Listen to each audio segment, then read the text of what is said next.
Halo semuanya, kalian pasti pernah dengar soal Waduk Kedung Ombo kan? Mungkin sebagai tempat wisata atau buat irigasi. Tapi tahu nggak sih, di balik airnya yang tenang, ada sebuah kisah yang penting banget buat kita tahu. Ini cerita tentang pembangunan, pengorbanan, dan perjuangan. Yuk kita bedah ceritanya bareng-bareng. Oke, kita mulai dengan satu pertanyaan mendasar yang bakal jadi inti dari seluruh pembahasan kita. Sebenarnya, apa sih harga dari sebuah kemajuan? Coba deh simpan pertanyaan ini baik-baik, karena ini penting banget buat kita renungkan sambil kita telusuri kasus Kedung Ombo. Ini ini bukan sekedar angka ya, lebih dari 5.000 keluarga. Coba bayangin, di balik angka itu ada ribuan cerita, ribuan rumah, dan ribuan harapan yang terpaksa ditenggelamkan demi satu proyek raksasa.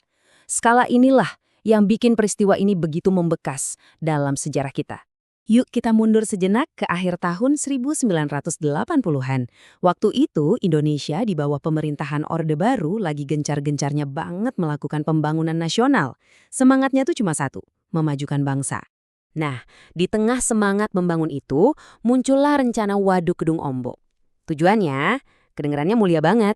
Meningkatkan hasil panen lewat irigasi, mencegah banjir, dan menyediakan listrik untuk masyarakat luas. Kalau dilihat di atas kertas, ini kan proyek yang ideal banget buat kemajuan kan? Tapi ya namanya juga rencana besar, seringkali ada sisi lainnya.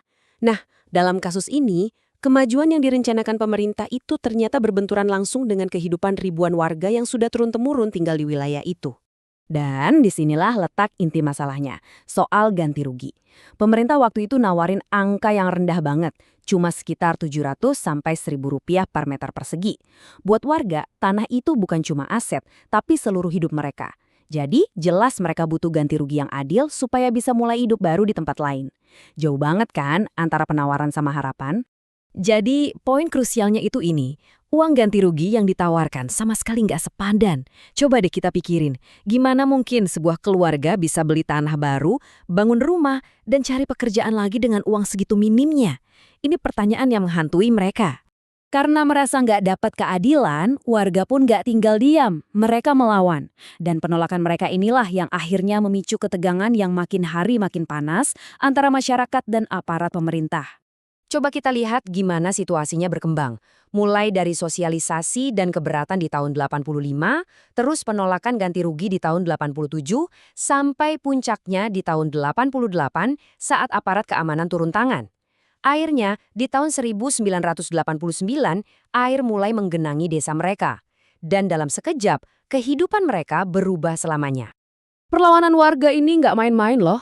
Mereka menolak menyerahkan tanah, tetap tinggal di rumah mereka walaupun ada intimidasi, bahkan berani membawa kasus ini ke pengadilan. Dan hebatnya, mereka nggak sendirian. Dukungan datang dari banyak pihak, termasuk mahasiswa dan lembaga bantuan hukum. Tapi pada akhirnya proyek tetap berjalan. Momen paling tragis pun tiba. Air mulai naik, pelan-pelan tapi pasti, menenggelamkan semua yang pernah mereka kenal dan sebut sebagai rumah. Coba kalian bayangin deh, rumah tempat kalian lahir, sawah tempat orang tua bekerja, sekolah tempat kalian belajar, semuanya hilang di bawah permukaan air. Warga yang tadinya gigih bertahan pun akhirnya nggak punya pilihan lain. Mereka terpaksa pergi, meninggalkan kampung halaman mereka untuk selamanya. Nah, inilah dampak setelahnya. Ini bukan cuma soal kehilangan harta benda ya, mereka kehilangan sumber pencaharian, jelas ekonomi mereka hancur.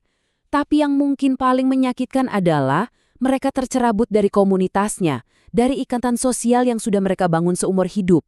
Itu yang nggak bisa dinilai dengan uang. Tragedi Kedung Ombo ini meninggalkan luka yang dalam, tapi juga pelajaran yang sangat berharga. Jadi, apa sih yang bisa kita ambil sebagai pelajaran dari peristiwa ini? Peristiwa ini adalah contoh klasik dari apa yang disebut pembangunan top-down, atau dari atas ke bawah. Maksudnya, pemerintah merencanakan semuanya dari pusat, tanpa benar-benar mendengarkan atau melibatkan suara masyarakat yang paling terdampak. Pokoknya harus begini, titik. Karena itulah, Kedung Ombo bukan lagi sekedar nama sebuah waduk. Ia udah jadi simbol perlawanan. Sebuah pengingat abadi bahwa pembangunan itu gak boleh mengabaikan hak asasi dan kemanusiaan. Sekarang, giliran kalian buat refleksi. Pertanyaan pertama nih, setelah melihat kasus ini, menurut kalian, apakah kemajuan sebuah negara itu emang harus selalu dibayar dengan pengorbanan rakyat kecil? Apa nggak ada cara lain yang lebih adil?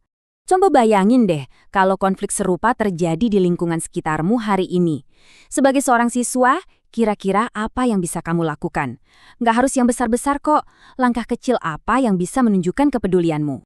Dan pertanyaan terakhir yang paling penting, belajar dari kisah perjuangan warga Kedung Ombo, warga negara seperti apa sih yang ingin kamu wujudkan di masa depan? Apakah jadi warga negara yang kritis, yang peduli, dan yang berani bersuara untuk keadilan? Ini nih pelajaran sejarah yang ternyata relevan banget sampai hari ini. Coba direnungkan ya.